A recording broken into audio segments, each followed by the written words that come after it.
Technology has changed the world we live in, almost to an unrecognizable world now. And I think that it's created it to be a lot more accessible and a lot smaller world. And we only have to look at the digital and mobile technology that we're actually using in our daily lives to see the actual impact that it's had. Take, for instance, the iPhone. The first phone that I used to have in the mid-90s used to do two things.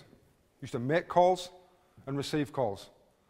The phone that we've now got, or most of us now got in our pockets, are actually more powerful than some of the computers in our desks. I think it's really interesting that we now look at this phone, and it not only makes calls and receives calls, but it lets us take messages, lets us send messages, it lets us use our video and cameras to take photographs and films and upload them across the world for people to see. But it also lets me speak to the phone, and it tells me when I've done something, or when I need to do something, and it can even tell me which street I'm driving down, or if I'm driving down the wrong street. So there's huge advances here on how we're using technology. However, education, I feel, is still caught in a bit of a time warp and a bit of a legacy. And if we look at the classroom there, it's probably not too dissimilar to some of the classrooms in this school, in my school, in many other schools, and in the schools that you were taught in as well. Students all facing the front, all in rows, and you only have to Google the word teacher to find a fairly standard image of a teacher stood at a board, pointing at the board at the front of the classroom. And I think what we need to do as educationalists, as teachers, we need to embrace technology, and we need to embrace where it's going. Because actually technology has made so many advances, and there's so many things more possible and creative and innovative opportunities. We need to really embrace that. And I think certainly what we're now doing, we're now actually teaching the digital generation, and we're teaching digital natives. My own children know exactly what to do with an iPad, with an iPhone. And when my mum first ever babysat, and she babysat my 3 or 4-year-old little girl, and my little girl, she said, "Oh, do you want to use the iPad?" And she said, "Oh, I haven't got Peppa Pig on there." And my little girl said, "Don't worry, I'll download it from the App Store." We need to embrace this because there are so many different things that our children are doing. Our children are able to learn how to build, how to create, how to construct and design villages, towns and whole cities on things like Minecraft. They're able to learn how to communicate and collaborate with students in the same street, in the same town and across the world by things like Xbox Live. Yet as teachers, it saddens me that we still, in so many classrooms, bring our students in and say, put all that technology aside, put it back in your bags, we're going to do some real learning with your pens and pencils today. And we really need to embrace this because actually we can really engage our students in their learning via technology. And one of the big things that I've been doing, but also it's been catching on across the world in various classrooms and schools, is a flipped learning approach. And what a flipped learning approach does, it completely flips the traditional model of teaching on its head. And what it allows us to do is, in a traditional classroom, like I am now, we would stand at the front, we would deliver content, and we would impart our knowledge on students and hope that they retain that. Actually, in a flipped classroom, what happens is we totally reverse that. And what we do is, via technology, we then create videos, and we create the content for students to consume at home before they come into the lesson. They get the knowledge, they get the easy part, and the easy part is the teacher delivering the knowledge. The hard part is for the students to actually break that information down and make deep learning connections with the knowledge. But far too often, our students go home and they have to do the hard part in conditions that sometimes don't support learning. And it's about how can we reverse that around, and how can the expert in the room, being the teacher, do a lot more with the lesson. So what happens is that the students come into the room, they've already got that 10 or 15 minutes video of the knowledge, they've really thought about it at home, and we can then take the lesson a lot further. And if you just go back to your own schooling and think, well, the teachers that taught you, how many times were you sat listening to somebody talk? How many times were you just given knowledge and expected to then be able to make connections and then recall it at a later date? And what would have happened if your lessons had been in a flipped learning approach, and you had got the knowledge before you came into the lesson? What would your lessons have been like? How much more engaging, practical and meaningful could your lessons have been by doing the things that you were set for homework in the class with your peers, collaborating and communicating with each other? Our students can then consume these videos whenever and wherever they want, whether it's on the sofa, whether it's in bed, whether it's sat on the toilet. The videos are uploaded online and they're there forever, so the students can go back to them at a later date. They can also pause, rewind, and play them again. How many times have we all sat in a lecture or a lesson and been daydreaming out the window and missed something the teacher said, and you've really wanted to hit the pause button, rewind 20 seconds and play that bit again. Or the fact you didn't really get them. You didn't really get what it was about. You were afraid to put your hand up. So the lesson moves on at a pace and you've lost that moment. With this approach, our students are able to do it whenever they want. And I know from my point of view, when I want to learn something, if it's in my time and it's in my chosen style, then there's a greater chance that I'll retain that information and I'll be far more engaged. It also lets the teachers really communicate. And I don't just mean communicate from the front like I'm doing now, but actually to build relationships, sit down with students, chat to them, talk through the misconceptions they have about their learning. And that's really important because without being chained and constrained to the whiteboard at the front, you can do so much more as a teacher. And you can really develop those relationships and really get involved in the learning and speak to all of your students in your class. And I know from a teacher, historically, I couldn't say that I spoke to every single member of in my class in a lesson. In a flipped learning approach, in a flipped classroom, I get around, I'm walking, I'm talking, I'm sat down, and I'm doing all the things that you see there on the slide behind me. It also creates more independence in our students and our young people, which is a real skill that they're going to need for later life. They need to be able to learn independently at home when they want to, where they want to, and take ownership of their learning.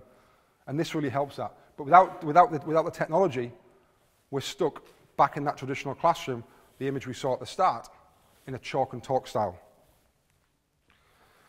And I think digital technology can do so much, and it can start to create those instances of awe and wonder that we want from our young people. And any parents out there, you'll know that feeling. When you're looking through look into the world through your child's eyes, and to see things differently. And we need to make sure that we're able to create those memorable learning experiences.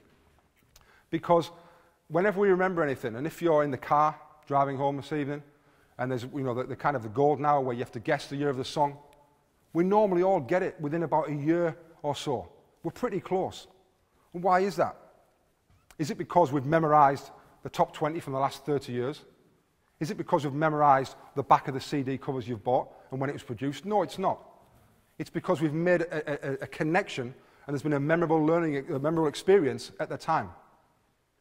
And you may think, that's when I was at school. Or that was the song I danced the last dance to at the school disco. Or that's when we were on holiday that year. And you start to make those connections because it's been a memorable learning experience, and somewhere, somehow, it's joined the dots up. And that's what we need to do as teachers. Because what we need to do is we need to make sure that in 6 months' time, or 6 years' time, or in 26 years' time, that our students are able to remember the information, they're able to recall it, and they're able to make sense of it.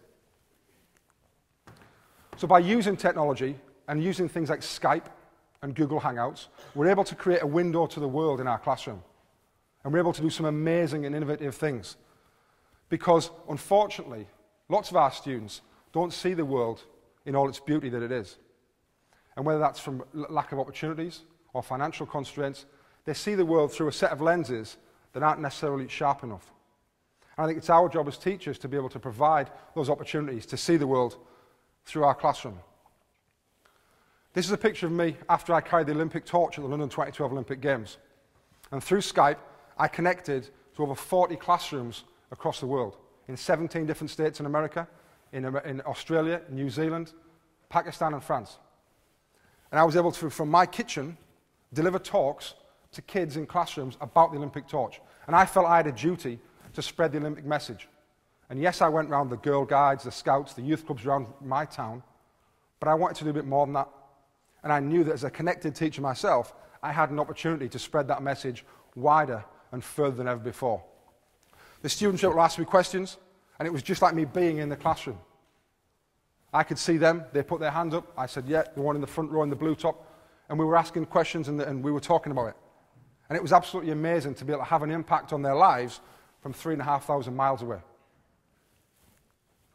We can also collaborate. So not only can we bring a speaker in like that, we can start to collaborate with other classrooms. And we can get students talking to each other on joint learning projects. They can start collaborating on things. They can even start teaching each other about areas of about their school, their culture, their history, their heritage. And they can really start to learn from each other. Because as teachers, we know that when you have to teach something, you really have to know it inside out. So if we're able to get our students to be teaching other people about something, then that's fantastic. And it also gives a real, authentic audience for it. I don't think anybody is motivated by handing something into a teacher when the audience is only one person. Because realistically, you know as a child, the teacher knows the answer. What's the motivation to really, really put that fantastic effort in? Flip it on its head now and start thinking about the same kind of project, but you're now going to have to teach it to other kids, and those kids really need to learn it. You then start to get, to really drive the motivation and make it a lot more authentic. We can also bring experts into our classroom. As teachers, we're charged more than ever now with creating a world-class education. But as we can't be experts and world-leading experts in every single area. How can we start to bring experts into our field? And how can some of you here, as business owners and leading experts in your field, how can you give something back to education? I know only too well how cost prohibitive it is to bring an expert into my school to speak to my class for 1 hour. Think about it if you are at your desk and you give 20 minutes up of your time sat at your desk, Skyping into a school, and the difference that would have on those students, and the difference that you could make to their lives and their education.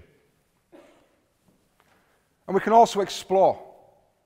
Wouldn't it be amazing to take our children on virtual field trips around the world from the comfort and the safety of your own classroom? Wouldn't it be fantastic to show them what the world is really like? To have that open road, and for students to be coming into your class thinking, where are we going to go today? And these are all the opportunities and possibilities that we can use with our digital technology. So what is the future of learning? Well, realistically, with the advances in digital technology and the continued growth, it's going to be an exciting place. And it's going to be a fantastic place to teach and to learn for our teachers and our children.